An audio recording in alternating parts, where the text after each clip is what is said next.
I'm going to repipe, just to give some context to everyone that is listening, and then I'll give you the structure of what we're going to speak about today. We're going to talk about decision making on a kind of local level, consensus mechanisms in a broader sense, and then we'll get technical towards the middle of this conversation.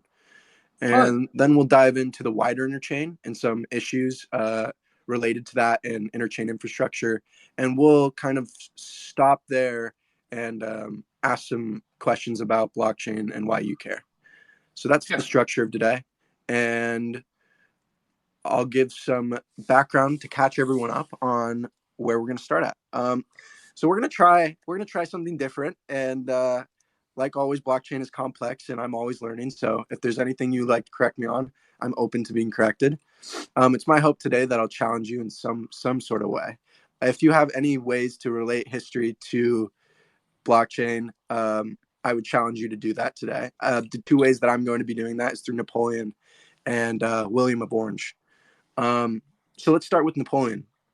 To give some Sure. background on this guy, he's a great commander over the French military. Kind of came about in the late 1700s, early 1800s, and he was one of the first that implemented this distributed labor workforce. And we're going to dive into that. It was called the core system, and this core system was comprised of multiple different constituencies that all held 30,000, 15,000 troops, which is a lot. Each corps was commanded by a marshal with infantry, cavalry, artillery, and more. And it was actually allowed independence to operate as its own function within Napoleon's scope, which is pretty impressive for the time. The the important part here that I think relates to blockchain and what we'll circle back is the distributed nature of Napoleon's network here. People credit him with triumphing over Europe, possibly because of his core system and other than his great leadership tactics and his victories. I would often credit him with how his decentralization came to overpower centralized decision making. And there's a lot of battles we could talk about, but I think my first question, I'm going to flip it, is instead of asking what are the benefits of decentralized decision making, I'm going to ask you what are the benefits of centralized decision making. Oh, pretty clearly, it's speed. Like it's much faster to make decisions in a centralized manner, and I think that that's like one of the biggest downsides to decentralization in many ways. So, while it may be more efficient to make decisions, it doesn't always result in the most effective outcomes, does it? No, and this is like why the importance of decentralization. I think that, anyone who's ever been in a situation where there's one person making the decisions, one person can only have so much context. And, the the like more brains on a problem helps bring in better decision making over and over again. And I think that at a macro level, this is why the US has been successful is we've figured out a way through our governance system to incorporate more and more people into the decision making process.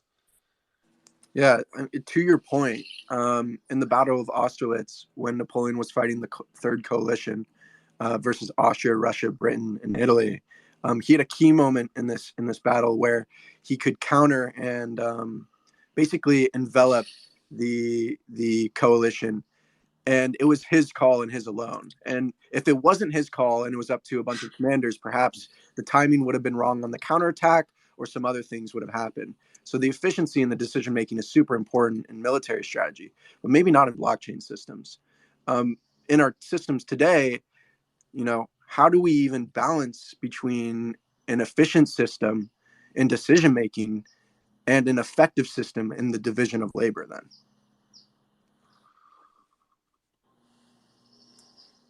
I think I can give you my 2 cents on it. Yeah, yeah, yeah. The way to balance from an efficient system and decision making is to make the people making decision a less number. Uh, for instance, the Senate in the United States, that's 50 people. That's not too bad, although bureaucracy is slow. The problem with that is, like we said, if you don't have a sole decision maker, you don't get the speed.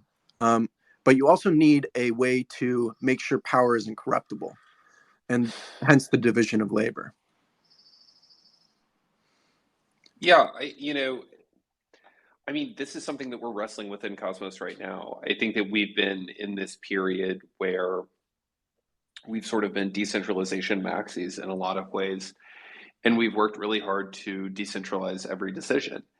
And that has come to a place where the people who are sort of at the tip of the spear actually making the decisions in real time aren't empowered to act on the whole of the collective. This leads to a lot of sort of mismatch mismatched like incentive issues for folks, I think.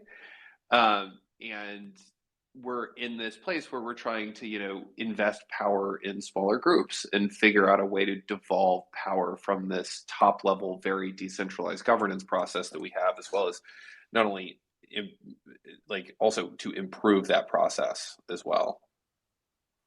So I want to pick up on a key thing that I heard from that nice sentence there was that you're trying you're trying to disperse decisions to empower a smaller number of individuals to act as a representative of the whole. Is that correct? Yeah, so like for example, on Juno, for a long time we put everything through top level governance, and Jake, who's on this call, has built the DAO software, and that allows you to take certain functionality, like let's say grants, that top level governance used to be in charge of, and put that with a budget in the purview of a smaller group, and it allows that smaller group to act with a little bit more speed than otherwise. So yeah, I think that like that's generally good and sort of a natural process. If you look at the French Revolution, which is sort of the backdrop for Napoleon, um, this was the first truly like national mobilization that Europe saw, and I think that that happened in this very decentralized fashion because people believed that they had political autonomy and authority for the first time. So they really like went they like felt strong about this like national feeling, and you can still see that in France today. They're very proud of their republic. So like when we talk about decentralization and Napoleon, that's against the backdrop of them killing a bunch of officers at the beginning of the revolution and killing most of the nobility at the beginning of the revolution. Um, and building these sort of citizen-led brigades. And they also, at that time, found out they had to rebuild centralization in a lot of ways. And like, I think that that's a lot of what Napoleon's rise to power, why that happened. That's very interesting. There's like those two things are very juxtaposed in my mind, the words decentralization and centralization. But from what it sounds like to you, that they go hand in hand. Yeah, for sure. I mean, it's completely unavoidable in a lot of ways. Well, Like you just can't. Yeah. then my follow-up question is, and I don't have the answer to this certainly, and maybe you don't, is how do we balance the two? I don't think that there's like I don't think there's one answer. There's this famous quote where it's like, my family is communist, my city is socialist, my state is conservative, and my country is like libertarian or whatever it is. And I think at different scales, there's different trade offs between centralization and decentralization. And it's entirely dependent on the circumstance. I think that when we're building organizations and communities and cultures, what we need to ensure is that we don't shut off decentralization as an option. It's very easy for people who build a community to say, hey, we're the arbiters of this community. We're the only ones that are in charge, and we don't want any rabble rousing. And but when you're building a community, sometimes the most powerful thing you can do is devolve power to the community members and allow them to make their own decisions. And I think that there's like a lot of content out there about this sort of like back and forth between centralization and decentralization. At a broader scale, if you look at the way the internet's evolved, that's a great case study of that. The internet evolved from these connections between these universities, which are obviously highly centralized entities, and they created this extremely flat network that allowed them to talk to each other. Um, After the whole ARPANET phase, and when we started to like hook up all of these sub networks, it created this extremely decentralized place. And then we saw sort of a return to centralization with the web giants that we know today. And I think that Web3 is, in crypto in general, is sort of a way to re-decentralize portions of the internet and go back closer to those founding principles of decentralization and sort of more dispersed authority. Um, and like if you look at why the US government built the internet in the first place, it's because in the event of a nuclear attack, they wanted to have a network that was resilient. And the only way to do that was to not have hierarchy within the network and to allow any peer to reach out to any other peer. And that was kind of a model of how they envisioned the US Army operating in the event of nuclear combat. So, yeah. It's fascinating because, from my perspective, if we devolve power, not entirely, but let's say a majority of the power to the community, how do we ensure that they function calmly and well thought out decisions? You For can't. instance, you can't. Interesting. I was going to say that in a republic, that's our best chance because a democracy is you get too many collective action problems.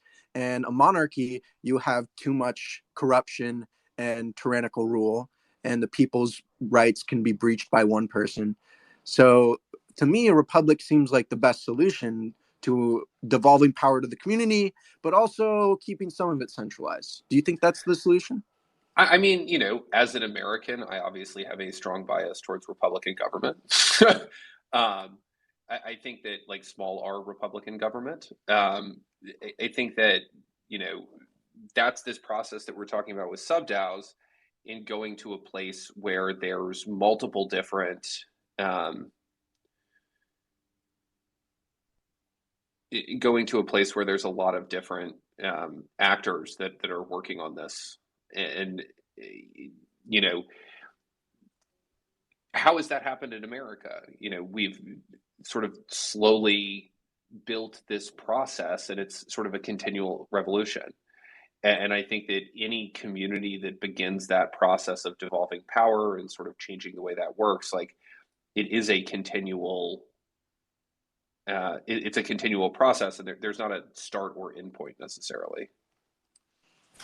I see almost the problem with Republican governments as well as even distributed command like Napoleon's core system, that these separate entities from the centralized command can function more efficiently, but the centralized command must communicate with them effectively. And that poses a problem. What is effective communication and how do we present that on a network basis? Uh, I wonder if you know what the first P2P system or what you think the first P2P system would be.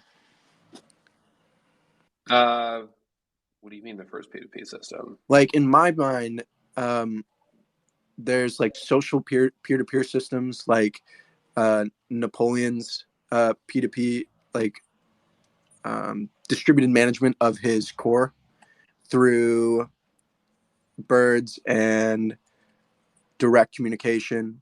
And then there's also TCP, right?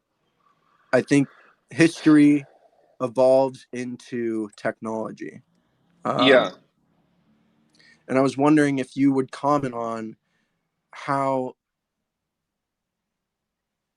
our architecture of our republics or governments have affected our systems of communication over the internet. yeah. I think that like when I'm thinking about like decentralization and peer-to-peer groups that are in direct opposition to the government, I think the medieval trade union movement is like a very interesting thing to look at. There were all of these people that developed these secret societies and ways to maintain those over the course of generations and hundreds of years, and they were a huge influence in the in how like sort of like modern social democracies evolved, and a lot of that is like they were these smaller societies and these sort of like peer-to-peer networks, if you want to put it that way, and you know they shaped the modern world in ways that people still don't really appreciate or understand, which is kind of funny in and of itself. So how did they come to agreements on what the whole should do? Those they never really had a way to do that, and that was kind of a weakness of that system. Well, then, Each individual lodge would have a way to agree, but as a whole, they had values and sort of like a collective belief in how things should work, and they built their lodges as a way to sort of you know retain those values over long periods of time. And they had apprenticeship programs and all of this other fun stuff. the kind of question I'm getting at is the problem of P2P networks needing to agree on current state, past state, and how to proceed when there's no central authority. We talked about distributing command or distributing power. If we do that, we end up with a problem. We end up with the Byzantine generals problem.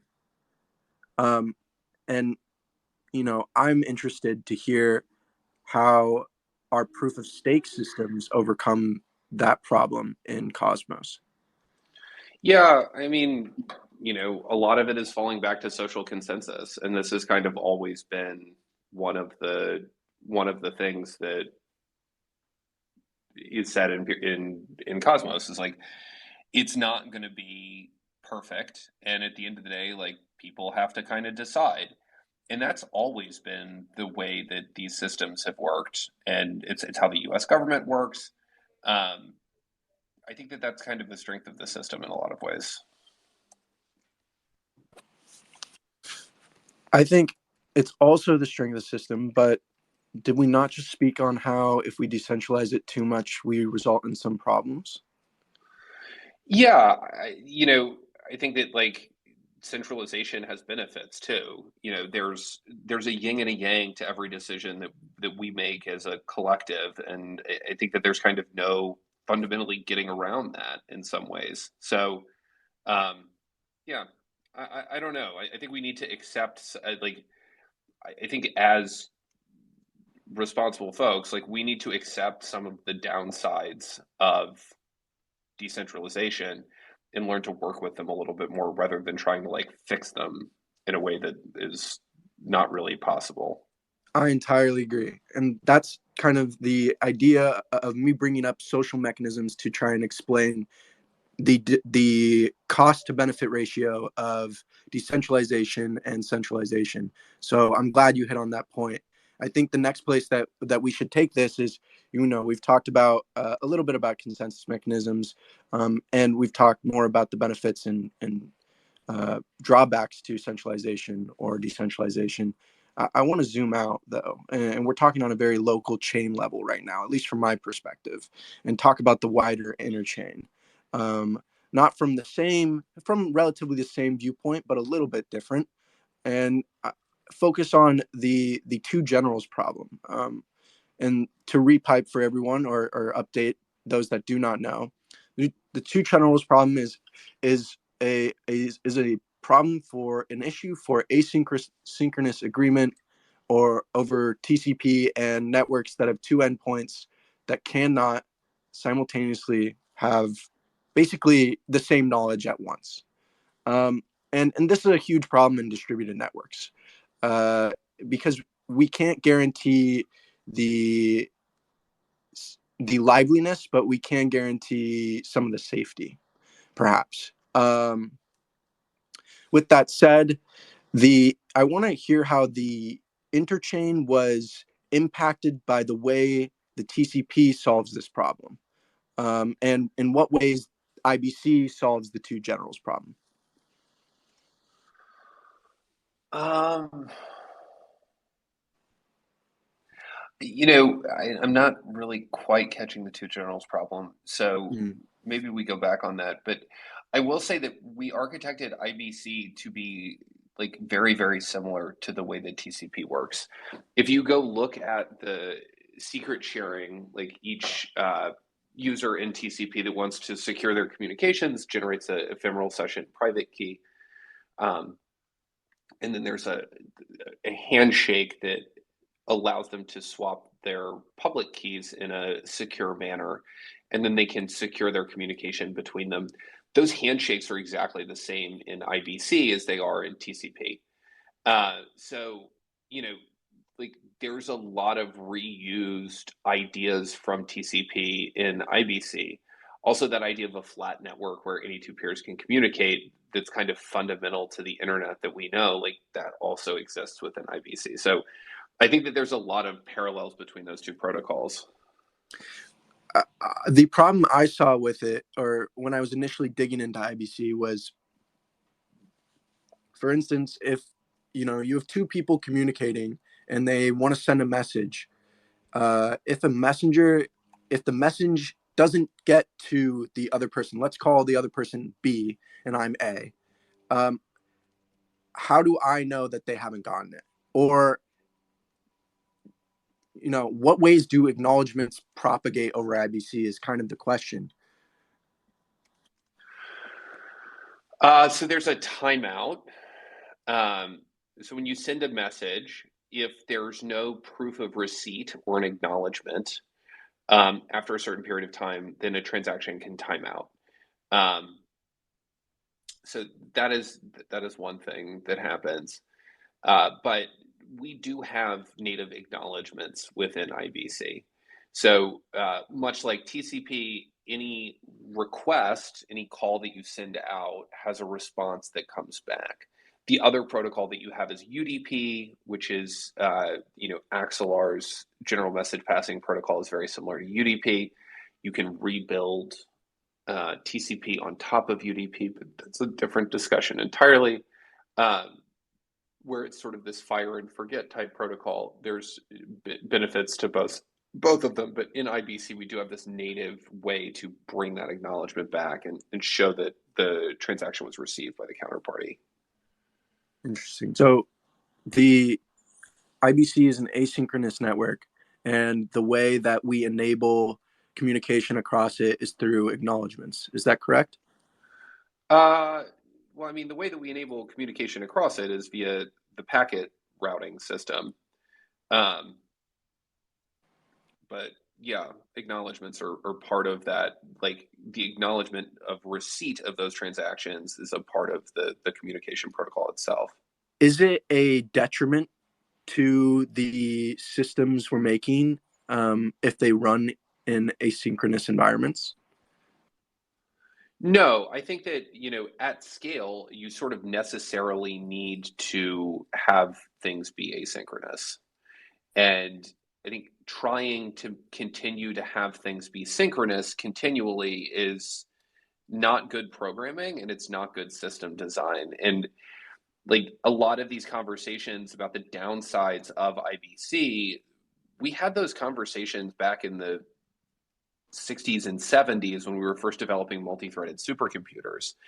And people who wanted to continue to compute on single threads said, oh, well, I really don't like um, I really don't like this new asynchronous programming model. It's hard. It introduces a lot of friction for the way that I think about the world, and it's difficult.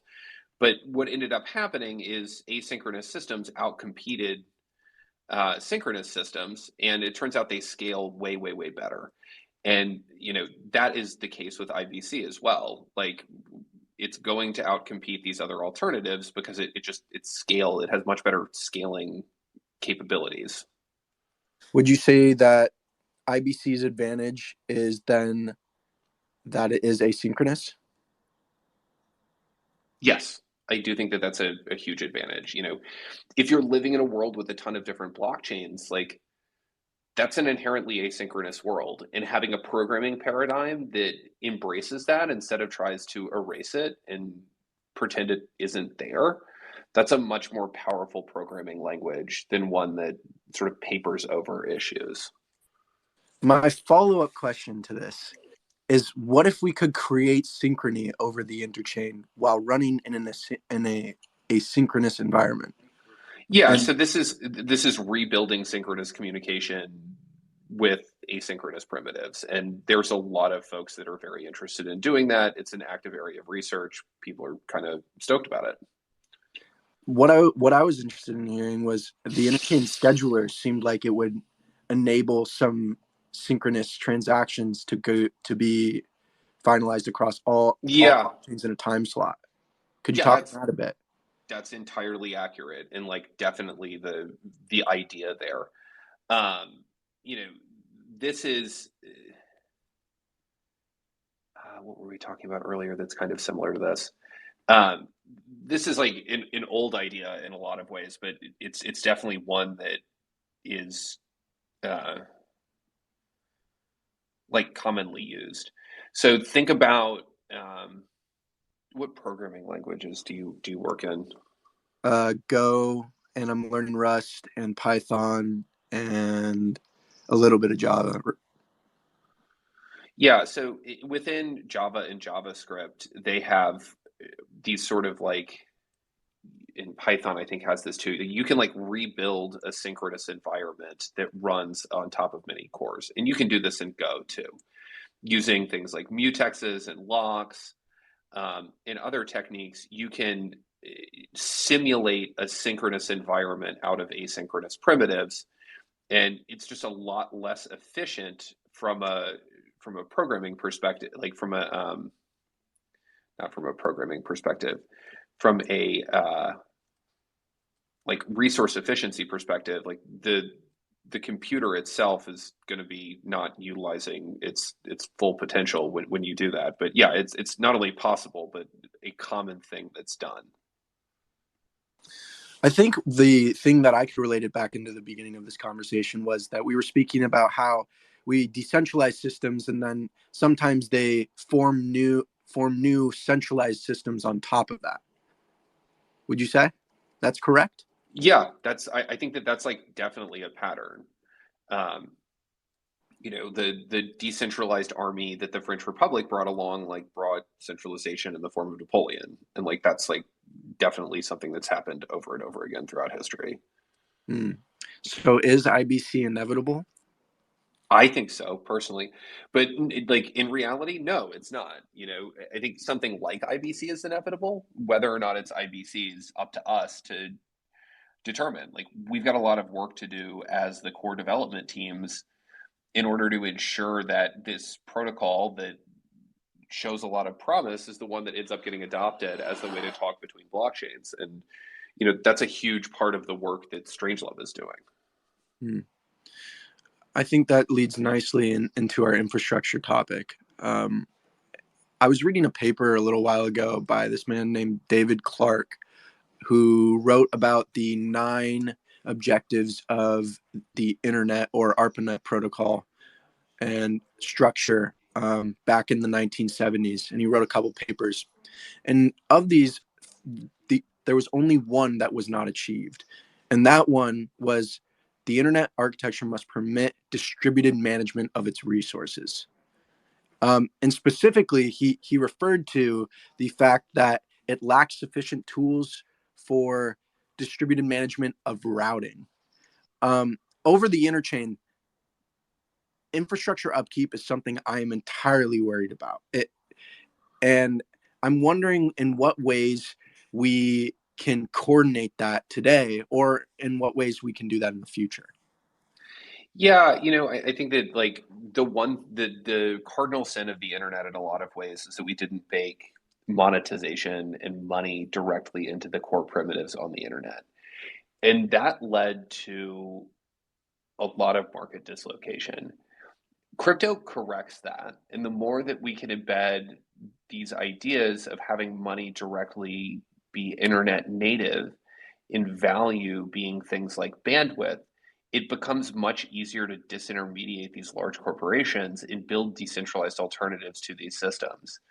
I think the way that these markets tend to evolve as there are centralized players that give way to more decentralized players, and so on and so forth as an industry matures.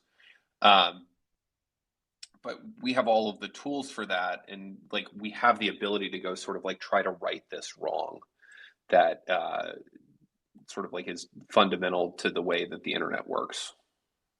What an inspiring legacy we could all be doing that. Hopefully. I mean, this is why I do the work that I do. I fundamentally think it's really important, and I think that we can and should do it.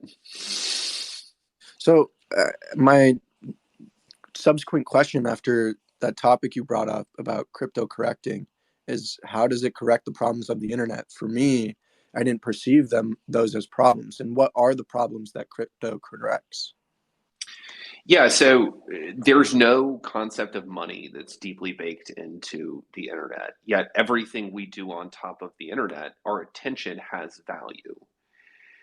And if there's no way to, like, we're talking about sort of synchronous versus asynchronous and different computing primitives, if we don't have a primitive that represents value in this really valuable network that we've created, that's going to lead to people trying to recreate that primitive in all sorts of weird ways and building in value capture on top of that. And, what we can do is like try to build in that unit of value deeper and deeper into the core of these systems that we've created so that the value accrues to where it's being earned and where the work is being done. Um, I know somebody's going to yell labor theory of value at me. But yeah, I think that those things are critical. So if value is a representation of work, how do we find the right place to to build that value? Right? My question's kind of like along lines of, in my mind, we have relayers over IBC, and obviously we should introduce the concept of money to incentivize relayers, right? Yeah. But what other places can we do that in? I mean, that's been done. Like there is a relayer incentivization protocol. It's not being used right now because we're not at the scale at which like it's important that we directly incentivize relayers in protocol.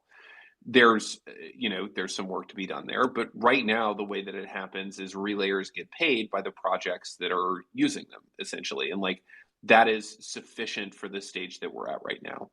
um you know like the way that it's going to work for the relayer incentivization is that your data packet that you're sending over might be a token transfer, might be something else entirely. You wrap that in an outer packet that contains a payment for the relayer that once the transaction gets accepted on the other side of the IBC connection, the relayer gets paid.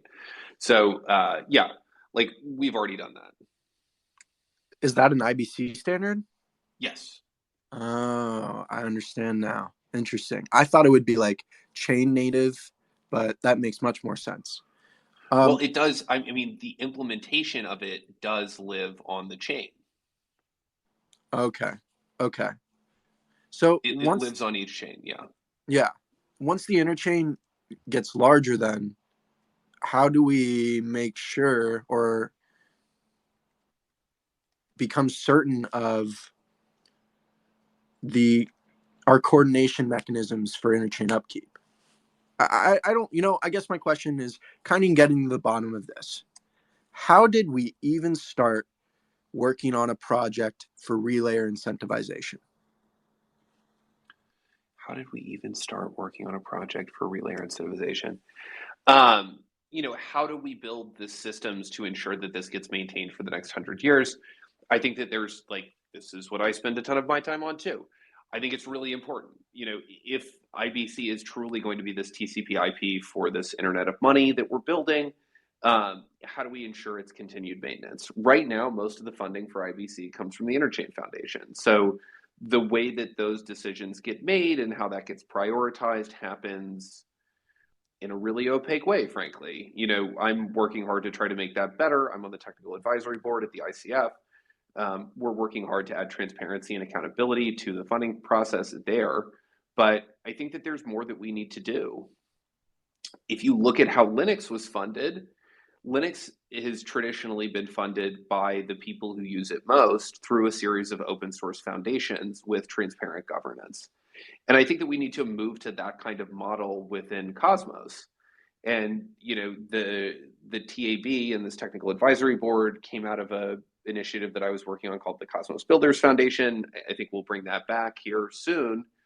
But the idea there was that all of the users of IBC and the core Cosmos technologies, which are Comet BFT, formerly known as Tendermint, and the Cosmos SDK, those users should contribute some portion of their revenues to a foundation to help maintain the core software.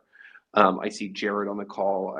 Jared, we need to spark that conversation back up again now that Tara's alive. But yeah, that sort of like community, sort of like barn raising type mentality has always been a part of these decentralized projects and is important and critical within Cosmos, and something that we need to work on. No, right now, from a lot of people I've spoken to, and maybe my own perspective, is that the Interchain Foundation is a very centralized solution to incentivizing interchain infrastructure, and that the goal is, and it sounds like it is, to decentralize power away from that. So Yeah, kudos has to. to be. I think we've talked about some problems of the interchain. We've even talked about some other solutions. The one overarching question I have in my mind is what is the dream for you of the interchain? Yeah, I mean, it's that we replace the traditional financial system with decentralized alternatives. This financial system that we have, if you want to talk about centralization and central control, like it is fundamentally designed to centrally control all of the money we have. And there, many treatises written on why this is terrible and how this has failed us throughout history, yet for some reason, governments keep rebuilding this.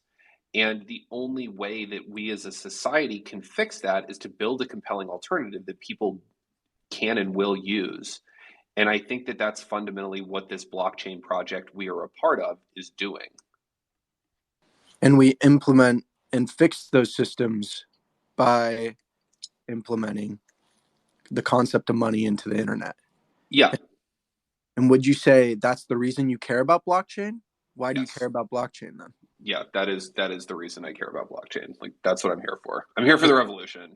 You're here for the revolution. I'm not here for a shittier stock market. That's hilarious. So, with that said, I care about blockchain from a political perspective to distribute power away from centralized decision makers, as we've spoken about so much today, and to maybe make these systems more effective. I wonder, in what ways could you comment on how blockchain could make let's stray away from finance, because I'm sure that question has been asked, make our political system more effective in the United States or in Canada or around the world? Yeah, I think if you want to fix finance, you need to fix if you want to fix the political system, you need to fix finance. So the incentive structure is to money, and it's always to money then. Yeah, I mean it always has been. Like this is a tale as old as time. Why do anything good? Well, I mean there's a lot of answers to that question, but fundamentally the incentive systems at scale can be used for good or ill, and whether or not we decide to use them for good or ill is our own decision. But we do need to fix the money to fix the governments, I think. So in what ways are our current systems failing at incentivizing people to make the right decision? I think that it's a. In what ways are our current systems failing in incentivizing the right decision? I think that if you look at America and we talk about decentralization with respect to America, there's been this sort of like historic tide of bringing in more and more people to the populace. And I think that what's happening right now is, and what's been happening for a lot of the 20th century is ensuring that minority groups have more representation and power within the system as a whole. And the reason why America has continued to grow and is strong is because we've done our best as a country to bring in more and more people to the political system. And that's made this huge middle class, which is sort of this uniquely American thing that started in the 20s and 30s and continued into World War II in the 50s and 60s. And the story since then has been increasing that share. If you look at a country like China, they are going in the other direction, back towards centralized control where fewer and fewer people control it. And so, yeah, I mean, this is like kind of a question of centralization and decentralization. I strayed a little bit on that topic. Did I answer your question? You did. You did. Thank you very much. With that said, I want to respect your time. It's 2:45, but I appreciate that you came on today and talked to me. You answered a lot of Yeah. questions. I learned so much, and thank you for doing it on short notice. I know your time is very valuable. Yeah, Um, for sure.